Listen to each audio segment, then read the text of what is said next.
Right. All your life you've been hearing about these greedy, dirty, low-life drug dealers that hang out in seedy locations and smoke-filled basements and plot the demise of millions of drug addicts while they're making billions of dollars. Oh, wait a minute. Nah. Never heard of those guys? Well, I'm about to tell you all about them.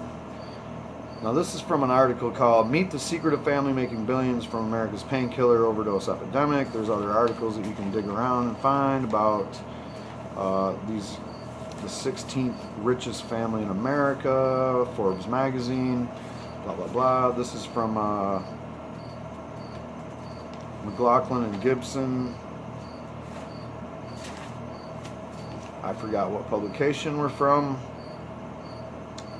But you heard the title, you heard the writers. December 30th, 2015 is when this came out. I'm using this as an information source because recently we've had other things in the pharmaceutical world pop open and just ugly can of worms just spill right out on the table and just putrefy us.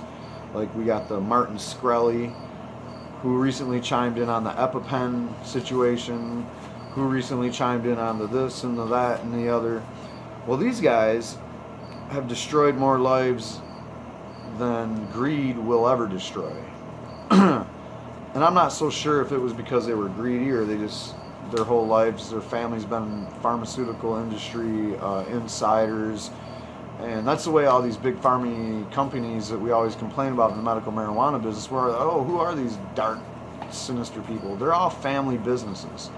They don't let anybody from the outside in. They get as much government funding as they can for research and development, and they put the screws to anybody that tries to sue them, or they just take the hit. You know, they take the lawsuit, they pay out the money, and if you look at how much they paid out to how much that pill made, you know what you feel me? It's just like Wall Street when you bust somebody and, you know, Goldman Sachs, shame on you. Here, pay this $6 million fine.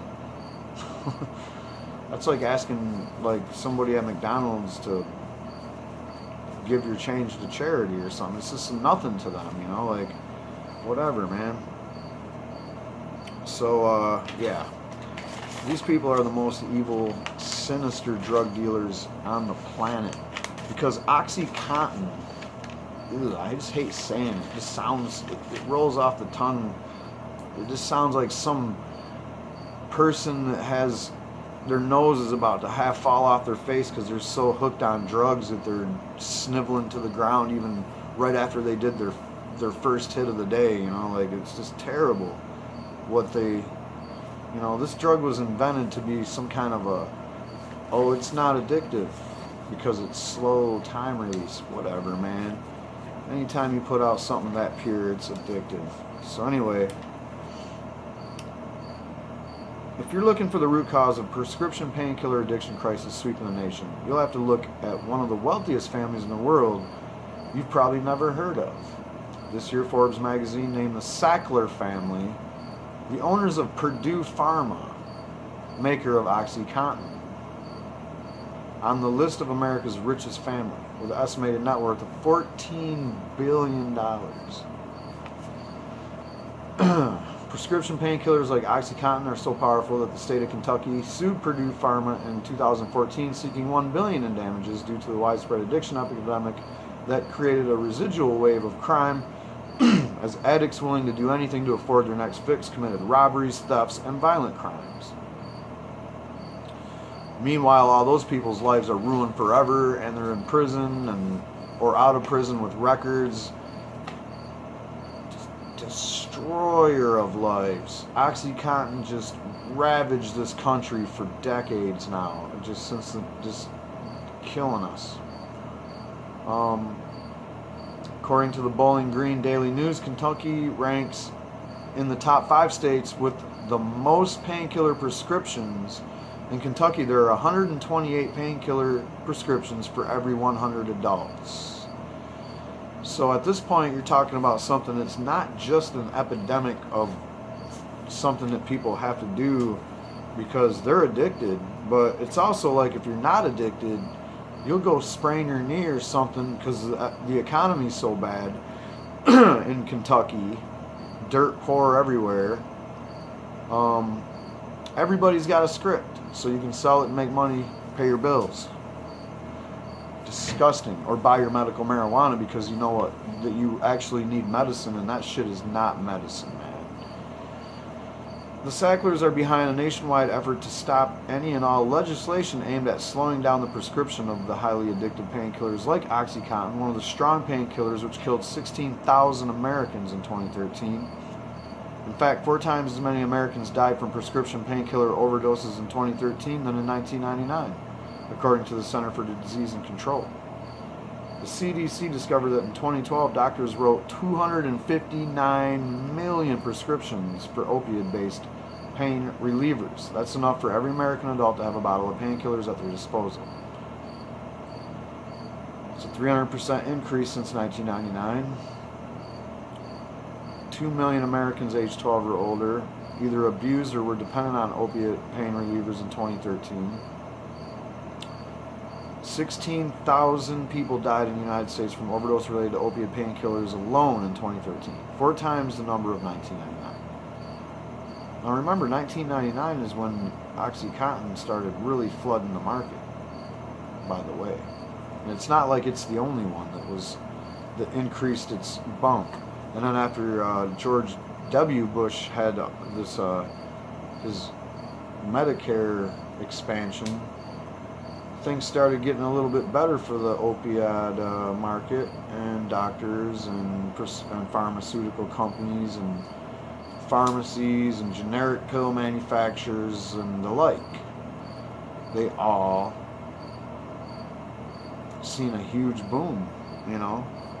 This boom, 300% increase, came with it 16,000 people a year dying or more from these opiates.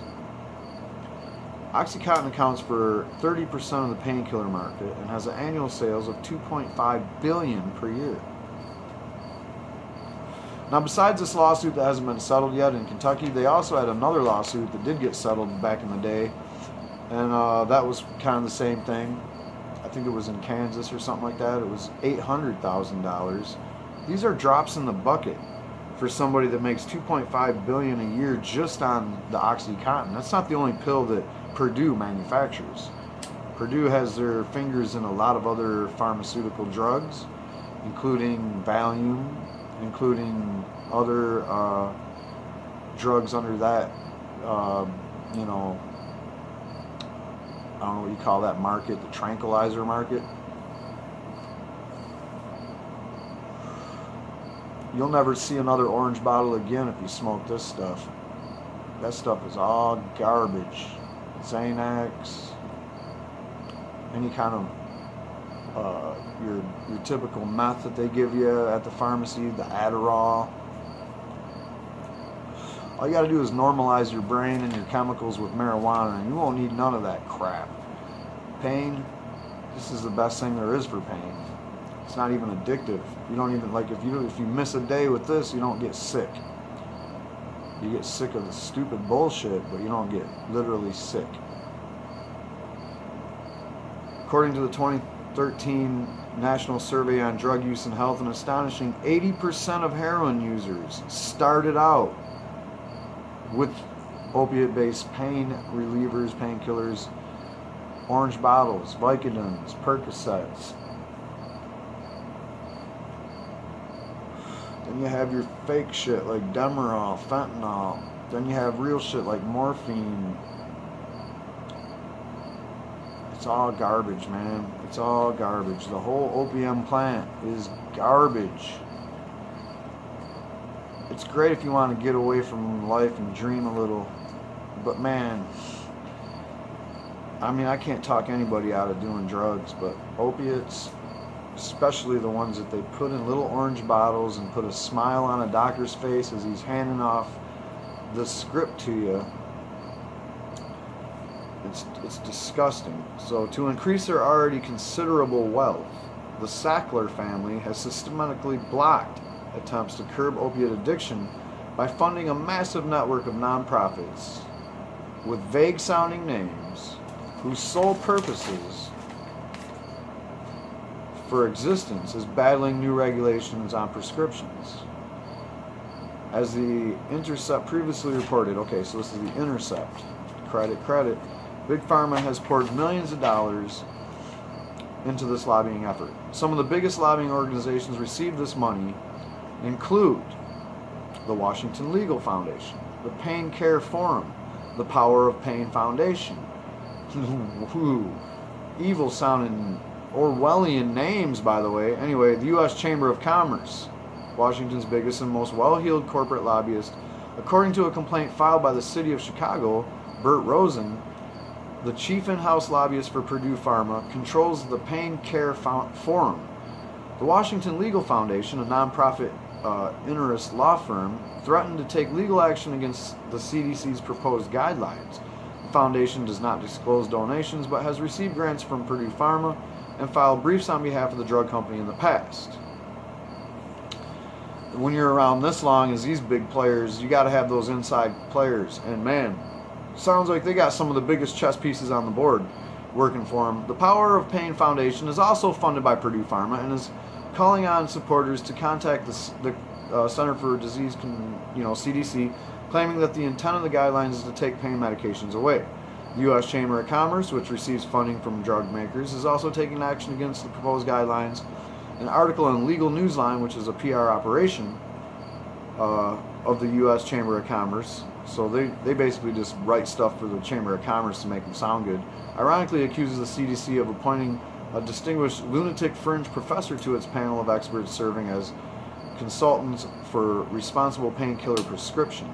I don't know what that's all about. I mean, when you have the Chamber of Commerce working for you, it seems like you're going to get anything you want done because they know that they're going to make their money, and the more money you make, the more money they make. So that's how they love it. So far, the Sackler family assault on prescription regulations is working. This fall, the Center for Disease Control is issued voluntary proposed guidelines.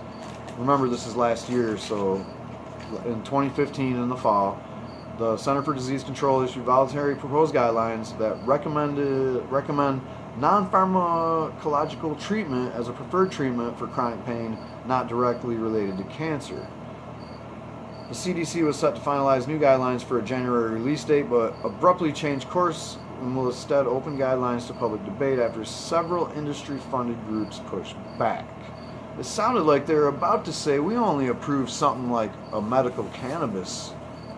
That's what that sounds like, non-pharmacological treatment for pain, for chronic pain, if it's not directly related to cancer.